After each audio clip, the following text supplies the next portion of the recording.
Hi, welcome to Planetary Calendars, Astro Portraits. I'm Ralph Dimitrius, one of the astrologers. The portrait this week is part of our music series, and it is the musician and songwriter and performer Adam Levine.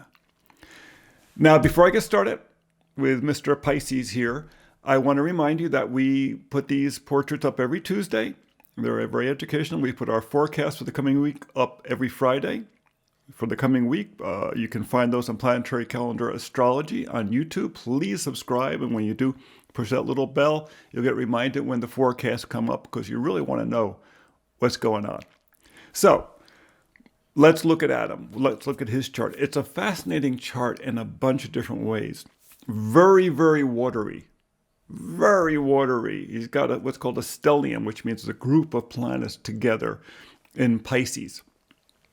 Juno, the marriage asteroid, conjunct the Sun from 29 to 27 degrees. The South Node, which means this is a reincarnational experience. This is someone who brought skills in with him from a previous life.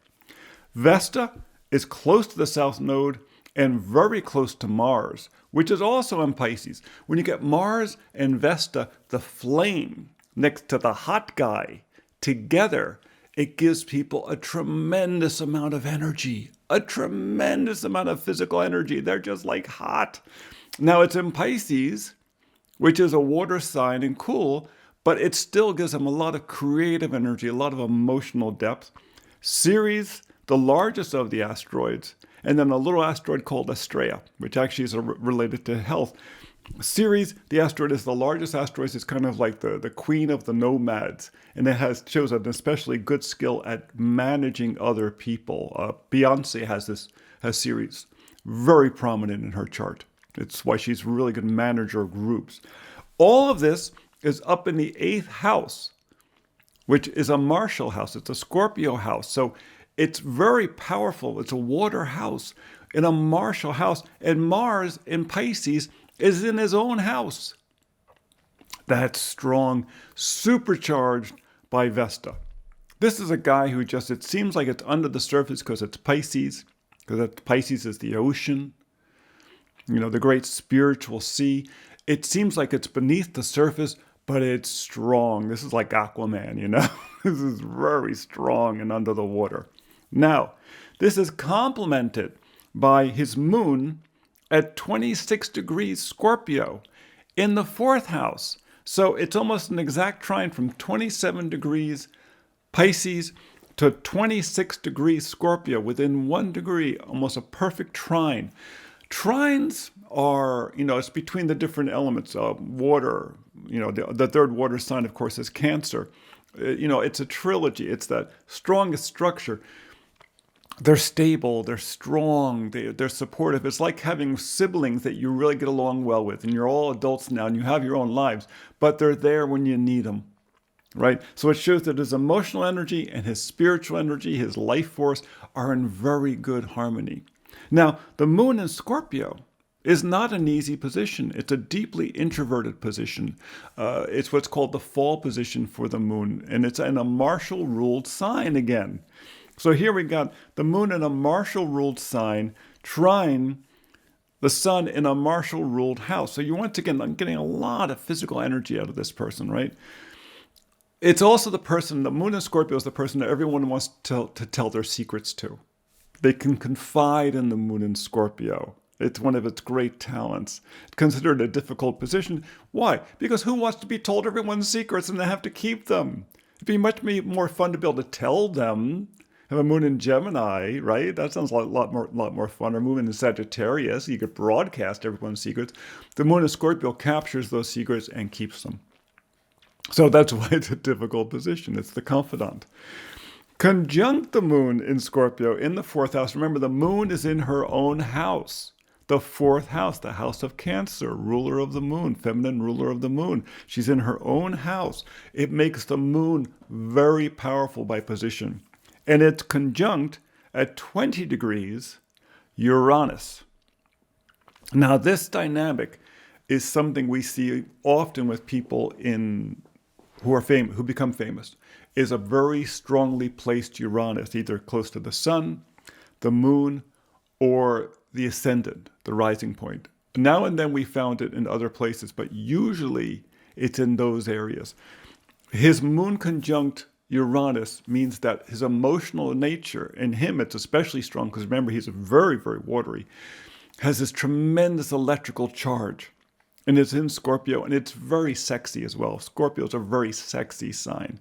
It just wants to get into you. It's all about diving deep into situations. Scorpio, that time of the year was a time of the year in which people had to go deep into things. This is when they had to, for instance, harvest the animals that were going to be put away as meat for the winter time. That's not an easy thing to do after you've been raising livestock, to have to then put them down and repair them. That's the deep blood mysteries, and that's one of the things that Scorpio very much is about. It's called the blood mysteries. It's the willingness to deal with the issues of life and death. That's why Scorpio and the 8th house a lot of times relate with legacy. What's your genetic legacy, right? So that Uranus there adds a tremendous charge to it. And remember, the water signs are really very creative. They're a very creative sign in terms of emotional creativity, so artistic creativity. The third major point, of course, in any person's chart is the rising sign, right? Makes sense. The rising sign is how you see the world. He has Leo rising, right? Which is a natural for a performer. People with Leo rising just love being on stage. They just want to get attention. They want people to, and they want people to applaud. They would really like them to applaud. And if they don't get applause now and then, they get cranky. So, if you know anyone with Leo rising, just every now and then go, bravo, for whatever.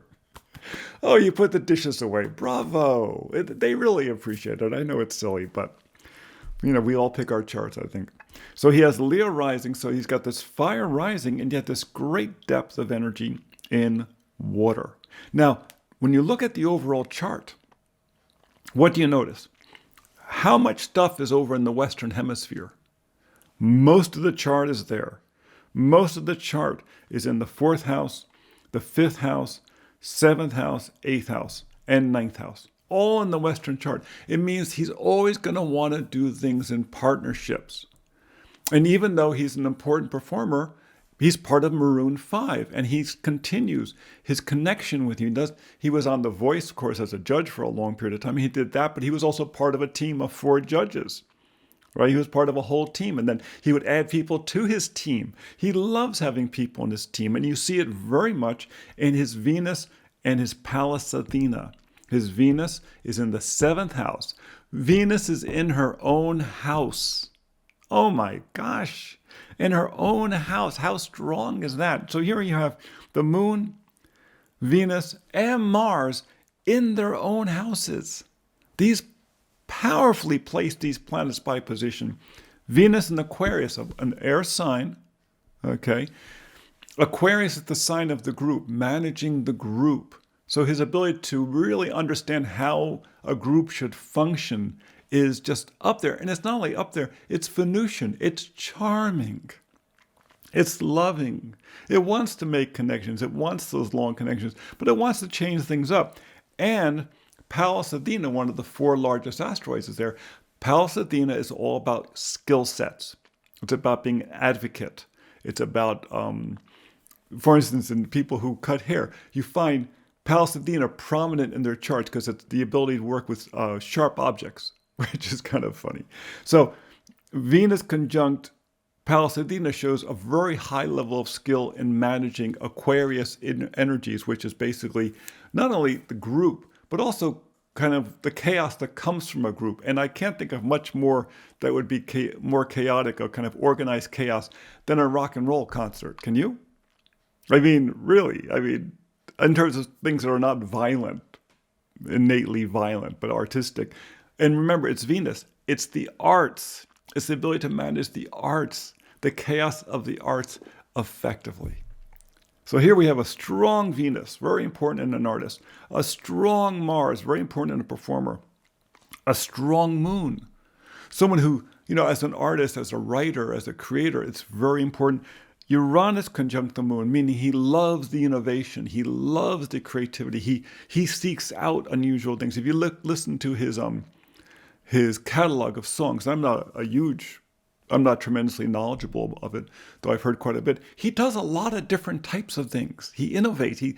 Sometimes you think, is that Adam Levine? I'm really surprised. He's just departed from what he does normally. He's not cookie cutter.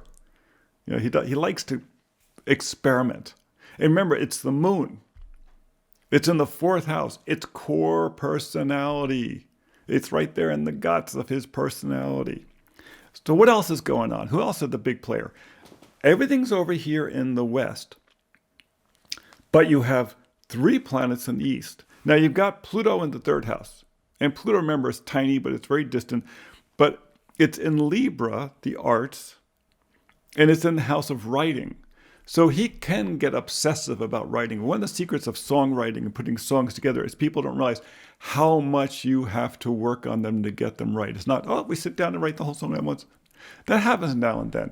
But most of the time, it's like Leonard Cohen, who came up with, I think, 800 or 900 different verses for his Hallelujah.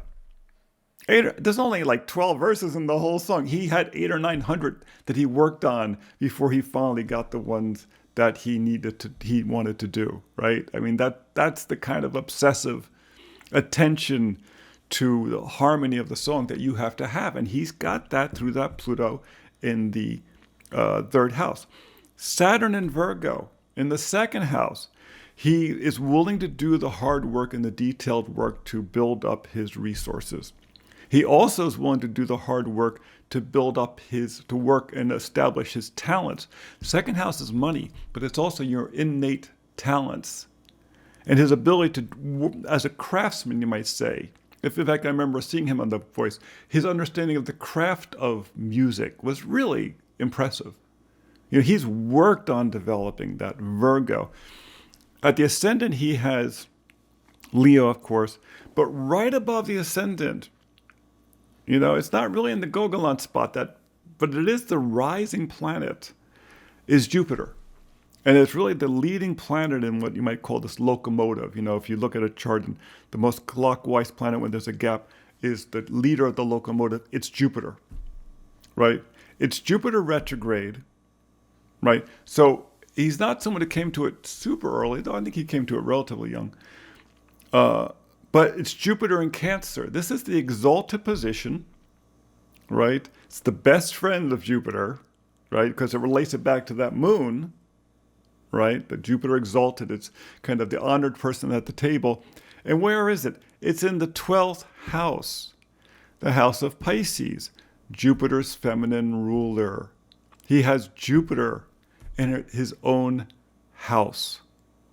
So once again, a powerful Jupiter by position, by location, not by exaltation, though it's also exalted. And that's the difference with the other ones.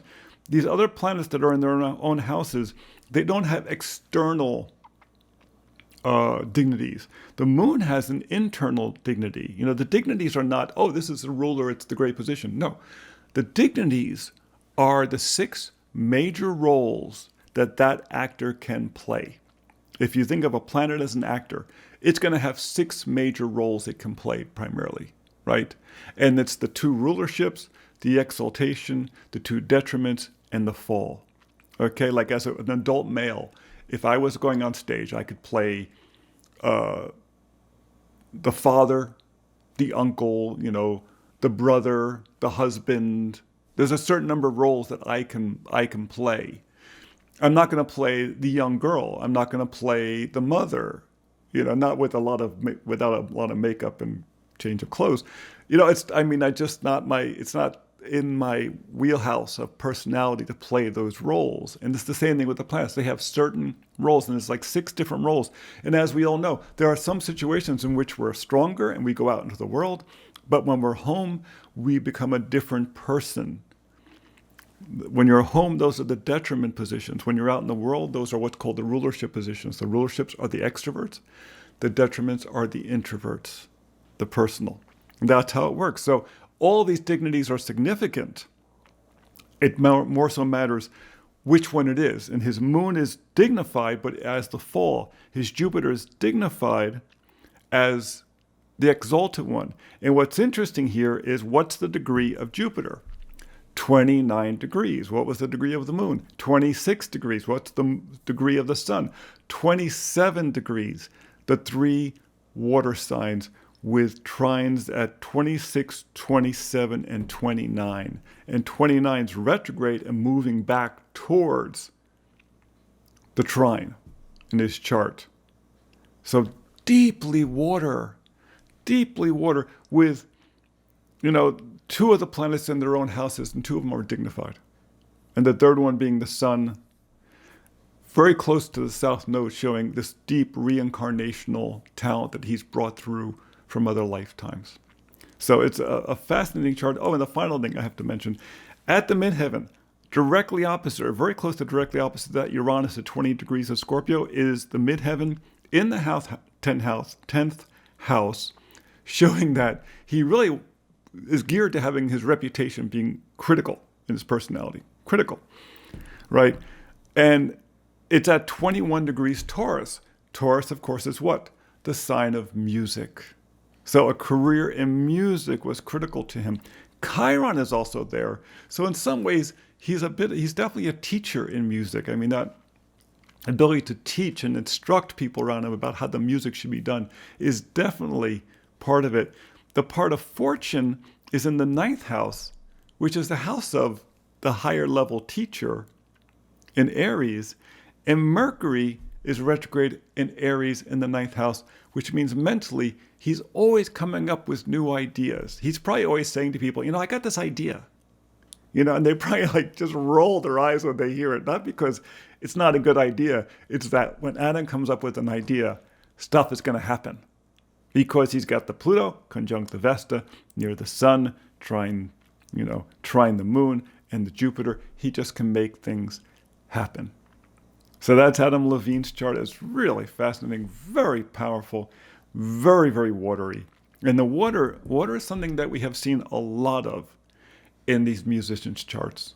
We've seen a lot of water in these musicians' charts and these, especially the composers' charts. So until next time, please come visit us at Planetary Calendar Astrology. You'll find our portraits every Tuesday. We hope they're educational and hopefully entertaining. We do our forecast every Friday for the coming week. They're based upon the planetary calendar, you'll see the actual individual cells of the calendar. If you have not bought your calendar yet, you can still go to Planetary Calendar, planetarycalendar.com, and you can purchase your calendars there. We'll be selling them. We sell them all year long. It's amazing. You would think that months after the new year, people wouldn't need a calendar. People keep buying them because they want to know what's going on. And please, when you go to our YouTube channel, please subscribe because it's a big help to us. And push that little red bell if you want to be reminded when the forecasts are coming up, because you really want to know what's going on. Until next time, be well.